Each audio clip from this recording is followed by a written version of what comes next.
Kumpiyansa ang ilang mga kongresista na mabilis nilang maaabot ang required vote para mailusot papuntang Senado ang Articles of Impeachment laban kay VP Sara. Live mula sa House of Representatives, nakatutok si Earl Tobias. Earl, may bilang na ba kung ilan ang posibleng susuporta o yung mga pro-impeachment na kongresista?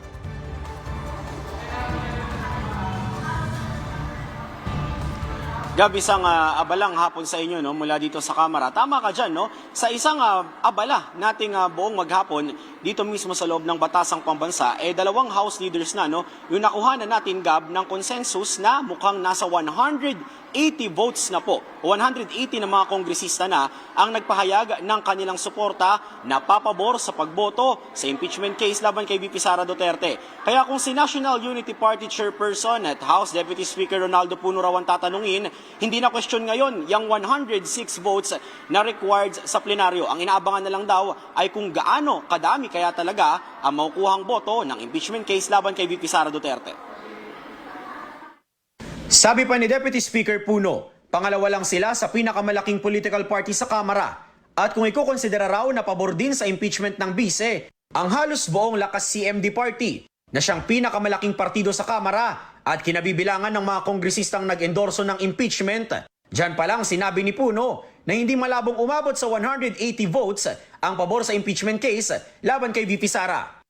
Kung ipagsama mo yung boto ng lakas lang at ng 55 na bumoto sa committee, you will already get your 106. Di ba? So, what are the odds? Kung pumupusta ka sa karera ng kabayo, panalo na siguro itong kabayong ito kasi 106 lang ang kailangan. And you know, even the most elementary of counting will bring you to that number very easily. Ang tanong is whether marami ba? Kanina mismong sila ka CMD BARM Chairperson Zia Alontodio na rin ang nagsabing kung ngayong araw ang pag-uusapan, nasa 180 votes na ang pabor sa impeachment case. At sa partido lang daw nila, 60 sa kabuang 69 nilang miyembro ang binabaka pa ng Articles of Impeachment laban sa Vice Presidente.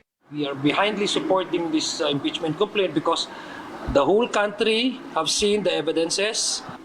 We as a party are known to stand behind the rule of law. We would stick to that.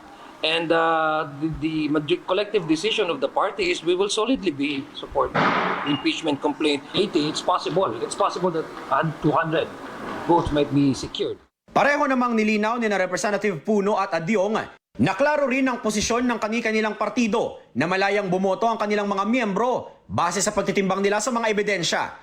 Habang ang mga kongresista mula sa House Minority naninindigang walang rason para tutulan ng pag-usad ng impeachment case laban kay VP Sara. Anong magiging basehan ng kanilang no-vote na hindi naman nag-present ng opposing, ng countervailing o ng counter evidence si VP Sara? Kapag pareho ang tinuturo ng ebidensya at ng konsensya, sabi ng kanta ni Donna Cruz, wala ka nang magagawa kundi sundin ito. Sundin yung konsensya.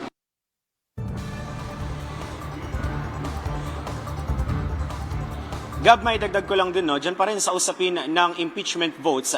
Mismong si House Deputy Speaker Ronaldo Puno ang nagsabi na sa 55 members ng NUP, yung pinangungunahan niyang partido, ay 30 members na yung naghayag na pabor sila sa impeachment case laban kay VP Sara Duterte. Kanina, nakausap din natin si Chairperson Luis Ro bago siya lumabas o bago siya magpunta sa kanyang ibang mga agenda dito sa House of Representatives. At siya mismo ang nagsabi na sa May 11, yan talaga ang target nilang araw na mapagbotohan ng impeachment case laban kay VP Sara Duterte. At ibig sabihin sa araw na yan, doon pa lang talaga magkakaalaman kung ano ang kahihinatnan ng reklamong impeachment laban kay VP Sara. Nanindigan naman ang kampo ng Vice Presidente o ang Vice Presidente mismo ang nagsabi na medyo unfair daw na nadadamay ang kanyang kamag-anak sa kasagsagan ng impeachment. Balik muna sa inyo.